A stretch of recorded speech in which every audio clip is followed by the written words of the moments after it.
哇哇哇！这个表演学弟都跟你约好不好？都让你约，全部约走，就这团100个，看你怎么约，好不好 ？OK 的，好不好？好的。那大家知道我们这个摄影的名字早戏国王吗？昨天实验剧有看到我们那位早戏国王，他就是有那种很多早泄的那种经验，你们知道吗？什么泄经验？每次啪啪啪啪啪啪，他跳外切角吧，我就是上为我独尊的 A 咖。睡什么午觉啦？很累是不是？睡午觉，睡午觉，睡午觉。让我们欢迎下一个表演，早戏国王睡午觉。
有哪一家人？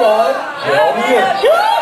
OK， 有一天小李走在路上，哇，他就遇到一只大乌龟，他好紧张，好紧张，好紧张哦。他就问那个大乌龟说，你要劫财还是劫色啊？结果你知道那大乌龟讲什么吗？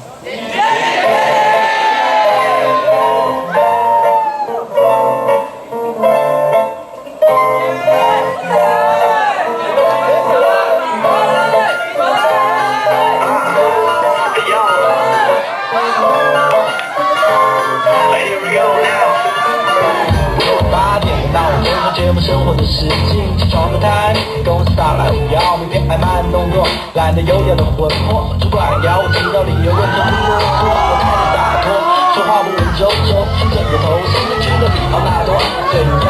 可能是一起跳，从来不敢装，我就爱开着脸试装，爽，怎么那么爽？我爽得上那忘词，也变成为忘词，奇怪，为何有点累？莫非你是爱听莫名瞎闹？但怎么又想睡觉？现在到底几点？换了100点，你们对着点12点，是传说中的12点，尖叫声在哪里？